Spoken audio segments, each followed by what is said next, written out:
I'm Stephan Davis, and I'm the Executive Director of Inclusive Leadership Education for the Department of Health Administration and Assistant Dean for Diversity, Equity, and Inclusion for the College of Health Professions. So I'm originally from St. Louis, Missouri, and grew up there until I was 17.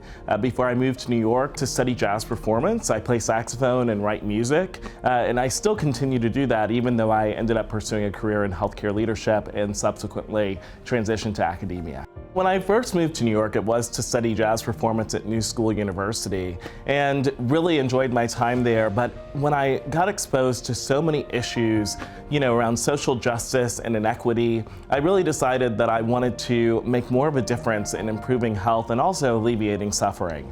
And that's what led me ultimately to pursue nursing. I was exposed to some cases, like the case of discrimination against a gay couple, and those cases really made me want to be a part of the change that I think is so desperately needed in healthcare, where we create spaces where all patients, regardless of their background, can achieve optimal health and well-being. Doing diversity, equity, and inclusion work for College of Health Professions is a natural fit and transition for me.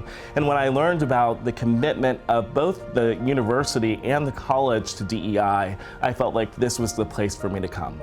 When I think about inclusive leadership education, it's all about our active, intentional, and ongoing engagement with diversity. How do we really create spaces where all people can experience belonging and thrive as they seek to continue in their academic journeys?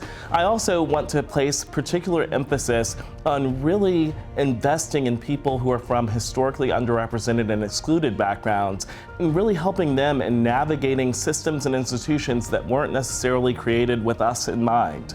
So that means looking at educational programming that will help them develop their resilience and really dealing with issues that we know, unfortunately, they will inevitably face, such as microaggressions and sometimes even outright discrimination.